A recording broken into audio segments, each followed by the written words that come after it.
Do while statement. Exit control লুপে প্রথমে শর্তহীনভাবে একবার লুপ সম্পাদিত হয়, অতঃপর টেস্ট কন্ডিশন পরীক্ষা করা হয় এবং তা সত্য না হওয়ার ভিত্তিতে লুপ বডির পরবর্তী আবর্তন নির্ভর করে। এক্সিট কন্ট্রোল লুপ সম্পাদনের জন্য প্রধানত ডু হোয়াইল স্টেটমেন্ট ব্যবহার করা হয়।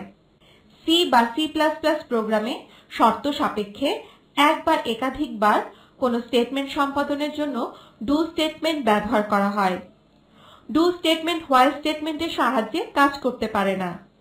হোয়াইল স্টেটমেন্টের মতো কোনো পূর্বঘোষিত কাউন্টার ভেরিয়েবল ব্যবহার করে ডু হোয়াইল স্টেটমেন্টের আবর্তন সংখ্যা গণনা করা হয় এবং সেই অনুযায়ী সিদ্ধান্ত নেওয়া হয়। ডু হোয়াইল স্টেটমেন্টের ফরম্যাট দেওয়া হলো: counter declaration, counter initialisation, do second bracket start action 1 second bracket close, while within bracket condition is true action 2।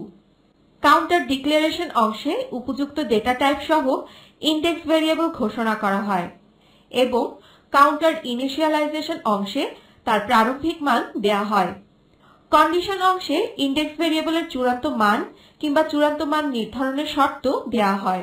C বা সি প্লাস প্লাস প্রোগ্রামে হোয়াইল লুপের বিকল্প হিসেবে ডু লুপ ব্যবহার করা হয়।